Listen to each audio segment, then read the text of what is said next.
দোলের দিন রিষড়া বসন্ত উৎসব কমিটির উদ্যোগে ব্রহ্মানন্দ স্কুল মাঠ সংলগ্ন রাস্তায় অনুষ্ঠিত হয়েছে বর্ণাঢ্য আলপনা প্রতিযোগিতা এবং সাংস্কৃতিক অনুষ্ঠান। বসন্তকে স্বাগত জানাতে সকাল থেকেই উৎসবের আমেজে মুখর হয়ে ওঠে সমগ্র এলাকা। সাদা মাটির উপর রঙের ছোঁয়ায় ফুটে ওঠে বসন্তের বিভিন্ন রূপ। এদিকে কলকাতা সহ রাজ্য জুড়ে সমারোহের সঙ্গে পালিত হচ্ছে দোল উৎসব। মঙ্গলবার সকাল থেকেই বিভিন্ন অনুষ্ঠানের মাধ্যমে বেলুড় মঠে শুরু হয়েছে দোল উৎসব। বিভিন্ন মানুষের উপস্থিতিতে চলছে রঙের খেলা, পাশাপাশি বিদেশি ভক্তদের আগমনে দোল উৎসবে মেতে উঠেছে বেলুড় মঠ। অন্যদিকে অধিবাসের মধ্যে দিয়ে শুরু হয়েছে মায়াপুর ইসকনের গৌড় পূর্ণিমা উৎসব। দেশ বিদেশের হাজারো হাজারো ভক্তদের সমন্বয়ে ইসকন এখন মিনি ওয়ার্ল্ডে পরিণত হয়েছে। নবদ্বীপের ধাঁচে দোল উৎসবে মেতেছে ডায়মন্ড সিটি সাউথের আবাসিকেরা। দোলের দিন সকাল থেকেই মেতেছেন রঙের উৎসবে। এবারে দোলের থিম গৌড় নিতাই। মঙ্গলবার সকালে প্রভাত ফেরি আর বেলা গড়াতেই ভিন্ন গানের মাধ্যমে কার্যত নবদ্বীপের ধাঁচে চেনা উৎসবের আবাহন করেছেন আবাসিকেরা। জাতি, ধর্ম, বর্ণ নির্বিশেষে সামিল হয়েছেন রং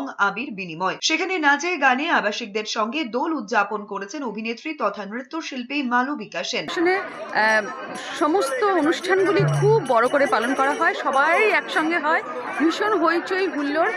আর আজকে তো দোল শুরু, সকাল থেকে এই প্রভাত ফেরি। আজকে আমাদের থিম হচ্ছে গৌড় নিতাই, তাই প্রত্যেকে আমরা এই মালা আর এই ময়ূরের পালক নিয়ে সবাই আমরা প্রভাত ফেরি করব। তারপরে খাওয়া দাওয়া, নাচ গান তো আছেই। সারা বছর শুটিংয়ে ব্যস্ত থাকলেও এই কয়েকটা স্পেশাল ডে এগুলোতে ছুটি থাকে, আর সেই জন্য আমরা ভরপুর আনন্দ করি।